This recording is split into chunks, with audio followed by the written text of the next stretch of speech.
여호와께서 강이 변하여 광야가 되게 하시며 샘이 변하여 마른 땅이 되게 하시며 또 주민의 악으로 말미암아 옥토가 변하여 염전이 되게 하시며 또 광야가 변하여 못이 되게 하시며 마른 땅이 변하여 샘물이 되게 하시고 줄인 자들로 말미암아 거기 살게 하사 그들의 거주할 성읍을 준비하게 하시고 밭에 파종하며 포도원을 재배하여 풍성한 소출을 거두게 하시며 또 복을 주사 그들에게 크게 번성하게 하시고 그의 가축이 감소하지 아니하게 하실지라도.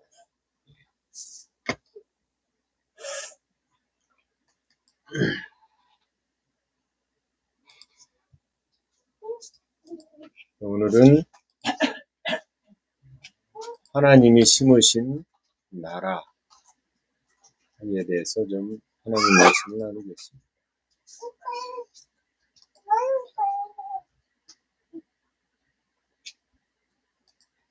여러분, 하나님이 처음 심은 나라가 어디에 있죠? 하나님이 처음 심은 나라, 에덴이죠. 창세기에 보면 하나님이 에덴을 동쪽, 동방에 창설했다라고 되어 있습니다. 그러나 이 나라는 보이지 않는 나라입니다. 그리고 거기에 사람을 두고 사람을 지으신 다음에 그 사람들을 통해서 이 땅을 통치하게 하셨죠. 하나님이 심었다라는 말은 하나님이 그곳에 당신의 통치, 당신의 뜻이 실현되기를 원하신다라는 겁니다. 오늘 본문은 시편 107편에 하나님 우리를 향해서 원래 하시고자 하는 뜻이 무엇인가를 발견할 수 있습니다.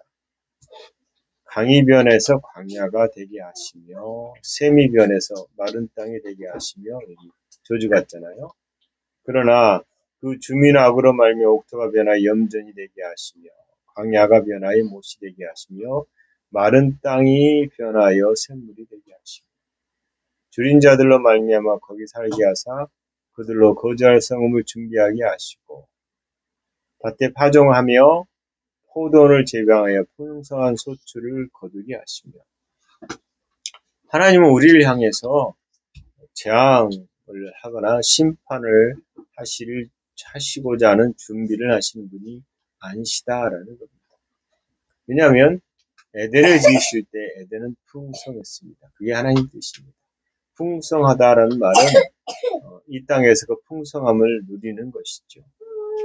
우리는 이 땅에서 이미 변해버린, 즉 저주로 말미암아 변해버린 현실의 삶을 살고 있습니다. 그러다 보니까 늘 이 삶은 엉겅퀴와 가시가 있는 삶입니다. 황량하고 부지런히 열심히 일하지 않으면, 땀 흘리지 않으면 먹고 마심이 어려운 삶을 살게 되어 있습니다. 그래서 날마다 무엇을 먹을까, 무엇을 마실까, 무엇을 입을까 염려하는 삶을 살게 됐다라는 거죠. 근데 놀라운 사실은 이런 삶에 대해서 예수님이 오셔가지고 무엇을 먹을까, 무엇을 마실까, 무엇을 먹을까를 염려하지 말라라고 말한다는 사실입니다. 이것은 그리스도인들에게는 해당되지 않은 것이다라고 말합니다. 이거는 이방인들이 구하는 것이다. 이 말은 그리스도 안에 있는 자들은 삶의 모든 것이 그리스도 안에서 그리스도로 말미암는 보장된 삶이 있다라는 거죠. 이 진리를 온전히 이해하는 자들은 그 진리를 따라서 믿음의 삶을 살기 시작하게 되어 있습니다.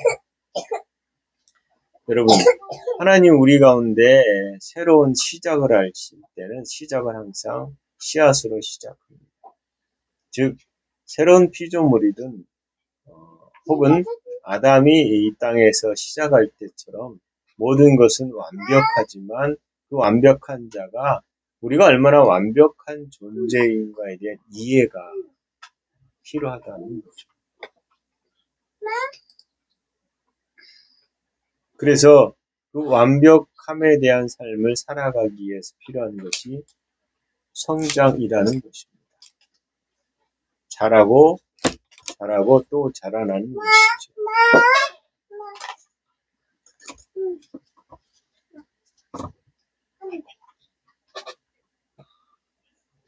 태초에 하나님이 창조는 어떻게 보면 사랑의 씨앗을 심었다라고 말할 수 있습니다. 태초에 하나님이 천지를 창조하시느니라.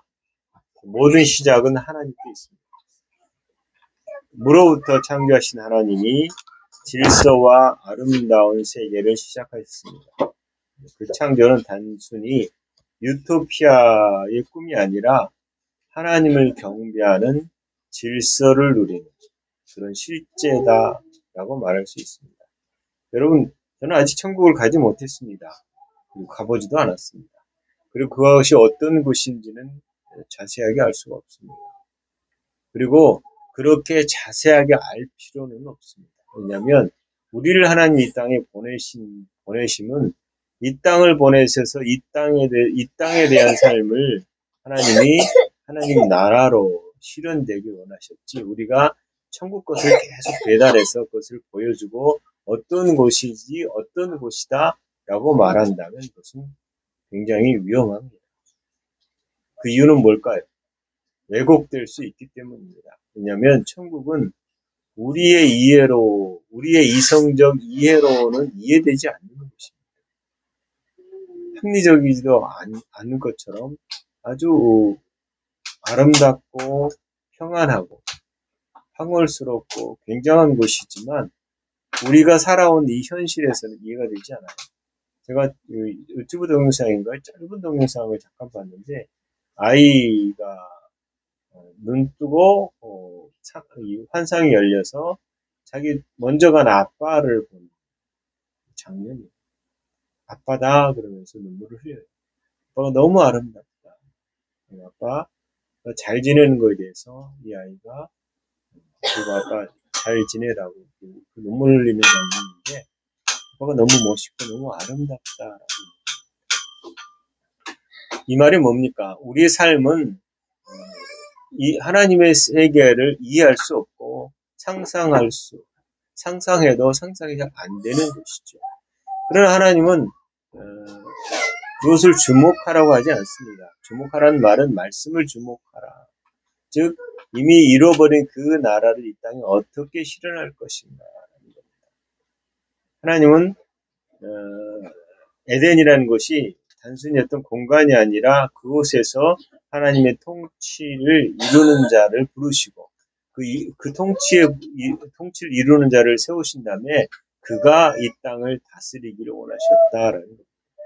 즉 보이는 세계와 보이지 않는 두 영역을 중첩했던 아담이 하나님의 뜻을 이 땅에도 온전히 실현하는 것입니다. 그래서 하나님은 우리를 그리스도 안으로 부르실 때에 영으로는 연합되어 있지만 우리의 마음과 우리의 몸이 영과 일치돼서 하나님의 뜻을 순종하기를 원하셨다라는 겁니다. 그래서 그렇게 원하셨는데 깨어진 창조, 죄로 말미암아 죄가 들어오고 깨어졌다라는 거죠. 그러나 사람이 하나님의 심으심을 거절하고 하나님의 뜻을 거절하고 자기 길을 갔을 때에 그 자기 길을 갔을 때 생기는 것이 질서가 아닌 혼돈입니다. 생명이 아닌 죽음이죠. 그래서 에스겔서 2장 18절에 두로 왕을 빗대서 에덴을 묘사합니다. 그 타락을 보여주죠. 에덴의 풍성함과 아름다움. 근데 사단이 시기해서 인간을 타락시키는 겁니다. 그럼에도 불구하고 하나님은 이 타락한 인간을 새롭게 하시기 위한 작정을 하셨다라는 겁니다. 그게 바로 새로운 창조인 예수 그리스도입니다. 예수 그리스도 안에서 우리를 다시 부르시고 그 안에서 시작하시는데 그 씨앗이 바로 예수 그리스도 성육시된 그리스도라고 볼 수 있습니다. 요한복음 1장 1절에 보면 태초에 말씀이 계시니라 라고 되어 있습니다. 이 선언은 하나님은 말씀이다 라고 말하지 않고 태초에 말씀이 계셨다. 그래서 창세기 1장의 시작과 맞닿아서 새로운 하나님의 창조, 재창조가 예수 그리스도 안에서 시작된다라고 볼 수 있습니다. 예수님은 하나님의 말씀이 육신이 되어서 우리 가운데 오셨습니다. 그분의 죽음과 부활은 새로운 생명의 문을 여는 씨앗입니다. 고린도 후서 5장 17절을 우리는 잘 압니다. 누구든지 그리스도 안에 있으면 새로운 피조물이라. 당분간 그리스도 안에서에 대한 이 우리의 정체성과 우리가 그리스도 안에서 어떻게 성장할 것인가를 좀 나눌 생각을 하고 있습니다. 하나님은 다시 한번 우리를 그리스도 안에서 새롭게 심으셨습니다. 에덴에서 심으셨을 때에 실패를 하셨지만 아담 안에서가 아닌 그리스도 안에서 우리를 새로운 피조물로 삼으셨다라는 겁니다. 이것은 단순히 죄 사함으로 천국 간다라는 의미보다 훨씬 확장됩니다. 많은 사람들은 우리의 부르심, 우리의 새로운 피조물의 이해가 너무 좁습니다. 즉, 이 땅에 살면서 많은 고난과 아픔과 상처들이 있는데 이것을 치유하기 위한 것에 진력하다가 인생을 끝나는 경우가 많다라는 거죠. 하나님은 우리를 이긴 자로 부르셨습니다. 정복자보다 나은 자로 부르셨다. 그리스도 안에서 그리스도로 부름을 받았다. 즉 그리스도를 대신하는 삶을 살게 하셨다라는 거예요. 여러분, 그리스도 안에서 그리스도를 대신하는 자의 삶은 그리스도처럼 말하고 생각하고 행동하는 그 삶을 얘기하는 것입니다. 그런데 우리 삶을 쳐다보면, 우리 삶을 성찰하면 우리의 삶은 날마다 이런 그리스도의 삶이 아니라 이 세상과 얽혀서 사는 삶입니다. 하나님 원치 않은 삶이죠. 그저 그냥 하나님 도와주세요. 하나님 너무 힘들어요. 하나님 먹고 살기 힘들어요. 이걸 해결해 주세요. 라는 주로 그런 기도의 삶을 사는 것입니다. 그러니까 대부분 제가 이렇게 사람들을 만나서 복음을 나눌 때에 그리스도 안에서의 완전한 것에 대한 얘기를 하면 이해하는 것 같으면 이해하지 않습니다. 그리고 제자리에서 다시금 시작하는 것을 볼 수 있습니다. 즉 자라나지 않았다라는 거죠. 어린아이는 어린아이의 일을 할 수밖에 없습니다. 어린아이의 생각을 할 수밖에 없습니다. 저도 마찬가지죠. 자라났다고 성숙했다라고 말하지 않습니다. 계속 자라나는 그리스도의 분량으로 자라날 수밖에 없습니다. 그럼에도 불구하고 우리의 완전성, 하나님 우리에게 주신 씨앗은 완전하고 완벽합니다. 그리고 그것은 자라나야 됩니다. 우리는 의롭고 거룩하다고 말했잖아요. 의롭고 거룩하지만 의식이 증가되지 않으면 우리는 정죄의식에 사로잡혀 삽니다. 우리가 거룩한데 거룩함에 대한 것을 인정하지 않으면 우리는 여전히 죄의식 가운데 죄인처럼 살 수밖에 없습니다. 하나님의 거룩함을 드러내는 자는 거룩함으로 이미 구별되어 있기 때문입니다. 여러분, 하나님의 구원은 이 출애굽을 잘 보십시오. 그 백성을 애굽에서 죄 가운데 있는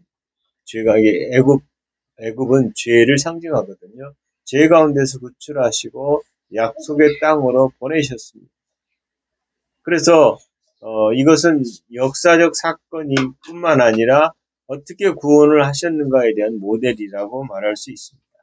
시편 180편을 보십시오.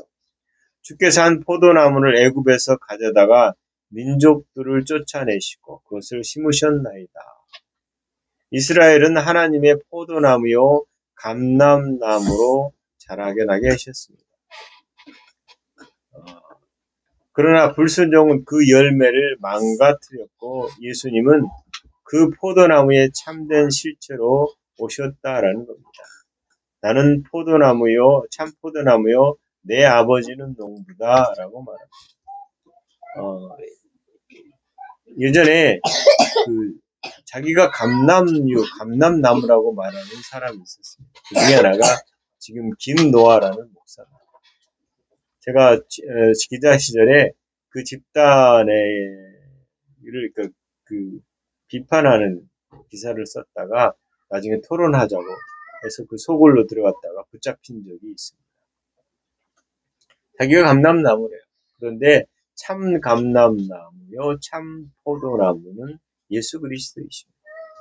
다른 이는 없습니다.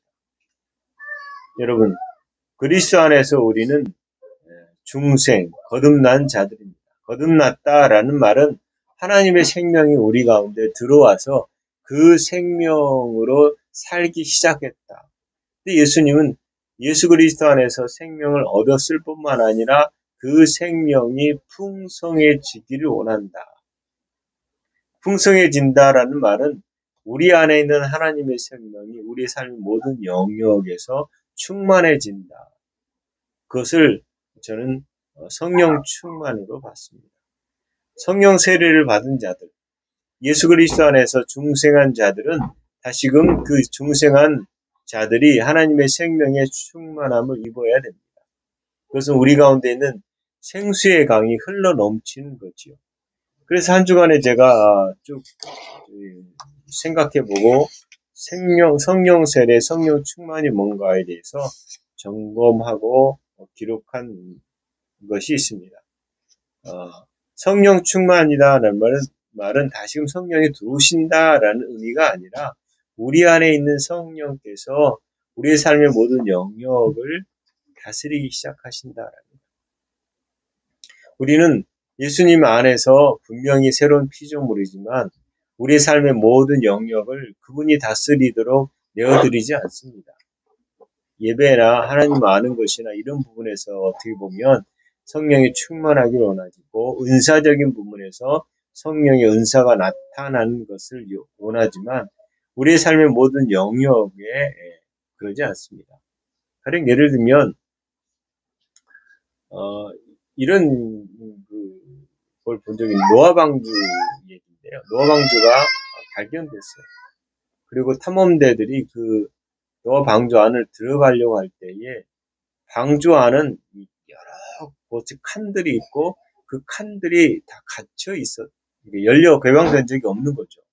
그래서 공기나 새로운 씨앗들을 발견했는데 그 당시에 발견된 씨앗은 이 땅에 이 지상에 보이지 않던 씨앗들도 있었다고 얘기합니다. 근데 그 안에 있는 밀폐된 안에서의 공기들이 그대로 존재했다라는 거죠. 이 말이 뭡니까? 예를 들면 우리 집이 있으면 집 안에 곳곳에 방들이 있잖아요. 그 방에서 일부만 공기가 차 있거나 일부만 개방되어 있다면 문제가 있는 거잖아요. 다 개방돼야겠죠. 다시 말하면 성령이 우리 가운데 중심으로 자리를 잡고 있지만 여전히 그분이 자리할 곳이 없는 방들이 너무 많다는 거예요. 우리 영역에서, 우리의 생각의 영역에서, 삶의 영역에서, 우리의 질서의 영역에서, 우리 습관의 영역에서 그분께 내어드리지 않으면 그분이 우리를 다스리지 못한다라는 겁니다.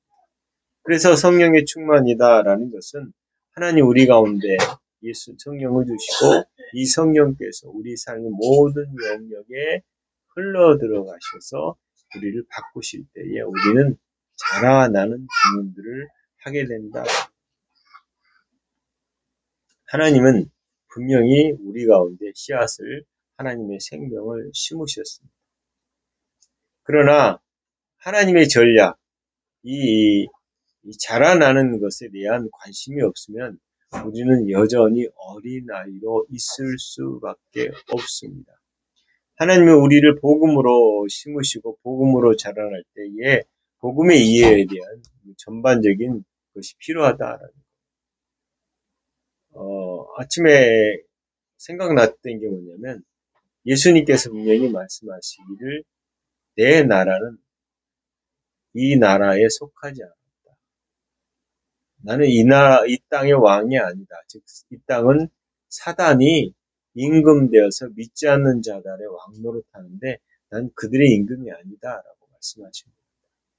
즉 우리가 건설하고자 하는 하나님 나라는 이 땅의 제도 가운데 뭐 예를 들어 중세 시대처럼 그런 것이 아닙니다. 그래서 대한민국을 기독교 국가로 바꿔야 된다라는 말은 어불성설한 일입니다. 대한민국은 하나님의 통치가 실현되는 그리스도의 가치들이 실현되는 것은 좋지만 그럼에도 불구하고 마치 교회가 그러니까 뭐라고 그러죠? 나라 자체가 기독교 국가가 된다는 것은 될 수가 없는 것입니다. 이 땅에 불의한 것, 공의롭지 못하는 것들을 분명히 대적해야 됩니다. 지금 일어나는 이 공산주의나 사회주의가 중국발 CCP라고 그러더라고요. 공산 전략인데 여러분 혹시 시간이 되시면 CCP 한국 전략을 한번 쳐보십시오. 앱, 챗 GPT든 하면은 우리나라의 중국 공산당들이 어떻게 우리나라를 전략화돼서 정치계, 경제계, 교육계, 문화계, 언론계에 들어와 있는 거예요. 거의 장악되어 있습니다. 심지어는 대림동은 대림동 아시잖아요. 대림동에 중국인들이 피켓 시위하는데 보수 우익은 사라져라, 물러나라 이러고 있어요. 왜 그들이 우리나라에 와서 정치화되고 세력화돼서 그런 일을 하게 됩니까? 이게 뭐냐면 사상을 통해서 사단들이 우리를 공중문세의 자분들 이런 자들이 우리를 망가뜨리는 거거든요. 기독교인들은 기독적 가치를 가지고 올바른 것을 이 땅에 살면서 얘기해야 됩니다.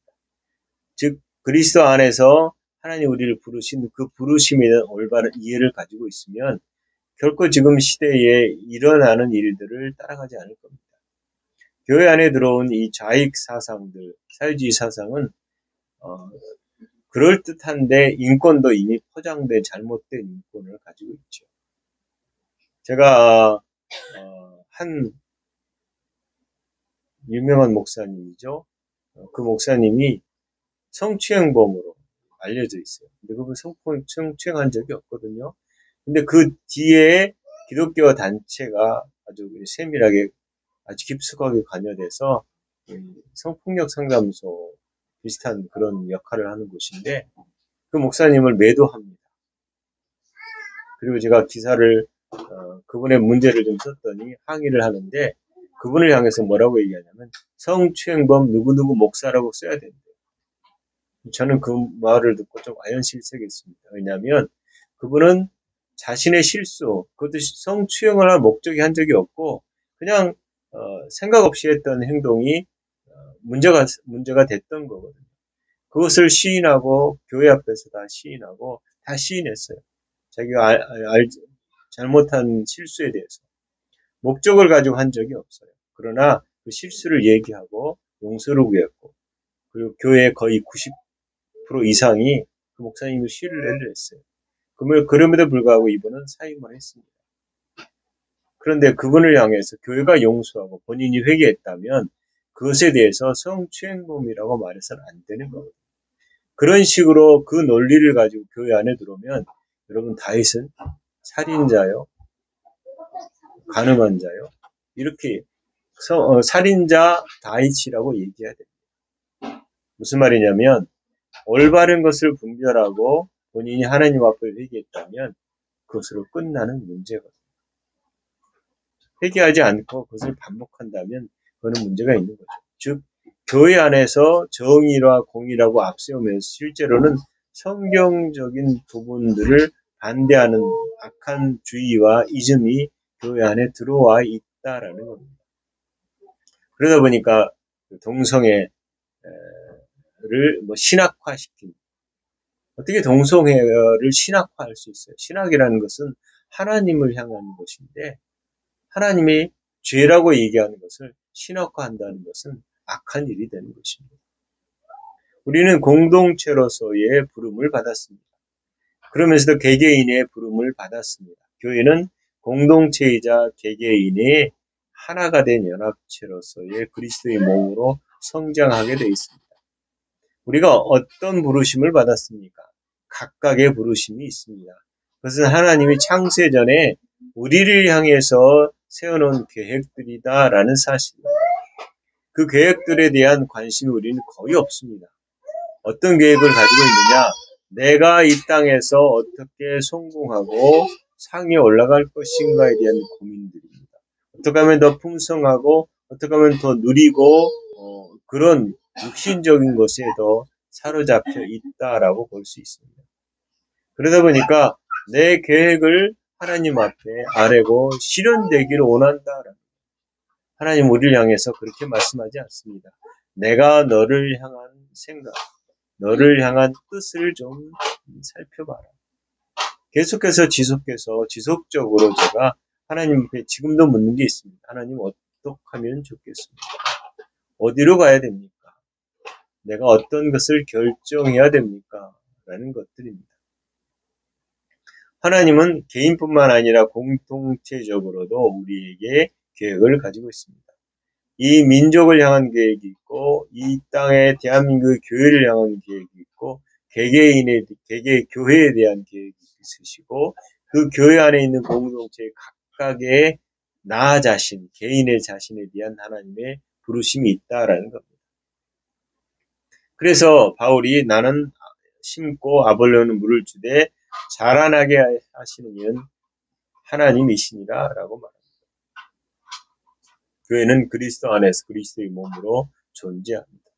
그러면서도 성령의 물주심과 그리고 성령의 비추심은 우리를 자라나게 합니다. 그래서 우리는 구별되고 성장하게 돼 있다라는 겁니다. 여러분, 세상은 성도와 다릅니다. 단순히 윤리적인 존재로서의 가 아니라 차별이 아니라 존재론적 차별로서 우리는 하나님 나라의 백성입니다. 이 세상에 속하지 않았습니다. 우리는 하나님께 뿌리를 내린 자들이고 세상 풍조를 따라 움직이지 않는 나무가 아니다라는 겁니다. 그러니까 세상 풍조를 따라 움직이지 않는 나무. 즉 나무는 움직이지 않잖아요. 세상을 따라서 흔들릴 수는 있지만 움직이지 않습니다. 시편 128편은 복 있는 자의 가정을 묘사합니다. 포도나무 같은 아내와 감람나무 같은 자녀를 말합니다. 이거는 하나님의 심긴 삶의 실제를 얘기하는 것입니다. 여러분, 우리는 그리스도 안에서 이미 하늘에 앉혀진 자들입니다. 하나님은 우리를 회복시키기를 원하셨고 그리스도 안에서 회복시키셨습니다. 우리는 영의 실제를 가진 자들입니다. 우리 생각을 이 세대를 따라서 가지 않고 새롭게 바꿔야 됩니다. 우리 몸을 쳐서 의의 병기로 사용돼야 됩니다. 우리는 그리스도 안에서 영혼육을 구별하시고 구별된 우리는 그리스도 안에서 사는 존재다라는 겁니다. 우리는 시작됐습니다. 우리는 새로운 피조물입니다. 우리는 자라나기 시작했습니다. 자라나는 우리가 멈춰서는 안 됩니다. 계속 자라나십시오. 계속 소년과 청년과 성인이 될 수 있는 그리스도의 분량으로 자라나지 않으면 우리의 부르심을 감당하는데 우리의 육신의 생명이 끝날 때까지 우리는 어린아이로 머물 수밖에 없는 실수를 저지를 것입니다. 그러나 하나님이 심으셨다면 하나님이 자라나게 하실 것입니다. 이것이 뭐냐면 하나님이 자라나게 하신다라는 것을 우리가 그래 자라날 거니까 라고 그분의 것에 대한 관심이 없으면 자라나지 않습니다. 아무리 우유를 타놔도 우유를 마셔야 됩니다. 아무리 진수성찬을 차려놔도 먹지 않으면 그런 소용이 없습니다. 우리는 이미 준비된 하나님의 온전하신 말씀의 잔치들에 참여합시다. 내가 누군지를 계속 알아갑시다. 우리의 부르심이 무엇인지를 계속 알아봅시다. 우리 안에 그리스도 안에서 풍성한 것이 무엇인지를 계속 알아가십시다. 내가 가진 것들이 얼마나 큰 유산인가를 계속 알아가십시오. 거기에는 많은 도구들이 있습니다. 말씀과 방언과 그리고 그리스도 안에서 교제와 공동체의 예배와 이런 것들이죠. 지속적으로 그리스도 안에 머물러서 하나님 말씀 안에 사는 여러분 되시기를 예수 그리스도의 이름으로 축원합니다. 기도하겠습니다. 하나님 우리를 부르신 우리를 의롭다 하시고 의롭다 한 우리를 다시금 이 땅에 보내셔서 하나님의 거룩함과 온전하심과 하나님의 뜻을 우리 이 땅에서 실현하는 그리스도로 부르셔서 감사합니다. 우리가 그리스도 안에서 아버지의 생명으로 살게 하신 것을 감사를 드립니다.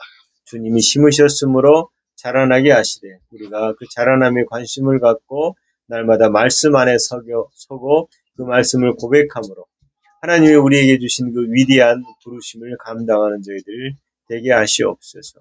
우리 이해를 더하여 주시고 그리스도 안에서 내가 누군지를 온전히 알아서 그 뜻을 실현하는 저희들 되게 하시옵소서.